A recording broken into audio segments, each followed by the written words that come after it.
Hi, my name is Patrick Ahearn and I'm an architect.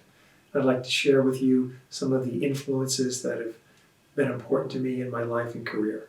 There are a few architects that have really influenced my career and my way of thinking in terms of architecture. One is the firm of Greene and Greene in California, the turn of the century. Their use of wood and materials and the character and scale of their homes really was significant in terms of establishing a California lifestyle. I thought that was particularly important. Another firm that really had a strong influence in my career and my way of thinking was the firm of McKim, Mead and White, and some of their significant architecture, particularly in the public realm, really established the sense of scale and detail that had a significant influence in my approach to architecture as well.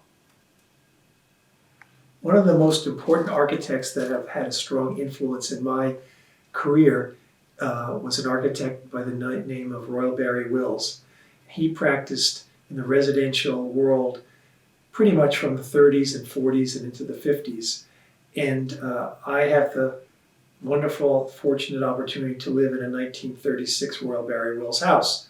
And I've really learned firsthand how scale and proportion and use of rich materials that are indigenous to the area really established, not only on an individual home, but on a whole community, another way of living that celebrates the history of New England vernacular architecture, but in a way that is timeless in its appeal. Howard Elkis was an architect that had a significant impact on me as a mentor.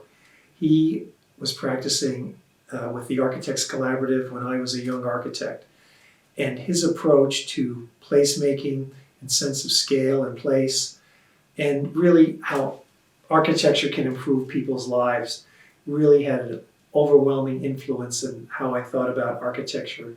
And to this day, many of the approaches I take are really based on the lessons I learned from working with Howard at the Architects Collaborative.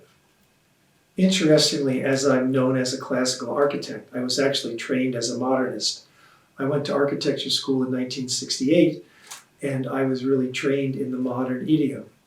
And it wasn't until I moved to New England after graduate school in 1973 that I really started to get a sense of how classical architecture can really influence people, and how classical architecture really embraces the human spirit and scale in a wonderful way.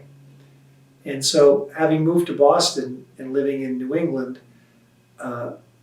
being surrounded by places like Beacon Hill and Back Bay really brought out an approach that I hadn't really thought about.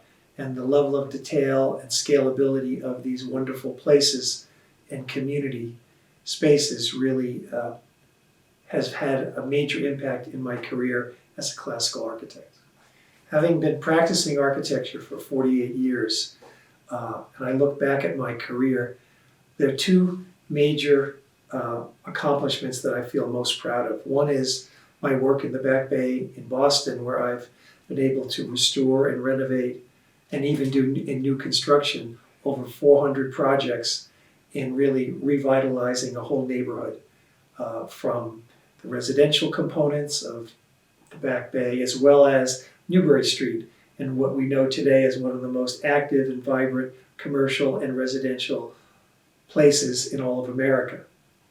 The second thing I feel most positive about is my work on the island of Martha's Vineyard, and particularly in Edgartown, a 350-year-old seaport-oriented community, of which in 12 blocks I've done over 200 projects in really revitalizing that whole town and reinforcing its history, but in a way that people can live and enjoy it today. So those spaces and places that I've worked in really have established, in my way of thinking, my legacy, and hopefully people will enjoy what I've been able to create for many years to come. Thank you so much for this opportunity to share my thoughts and the influences that I've had in my career, and look forward to continuing the discussion.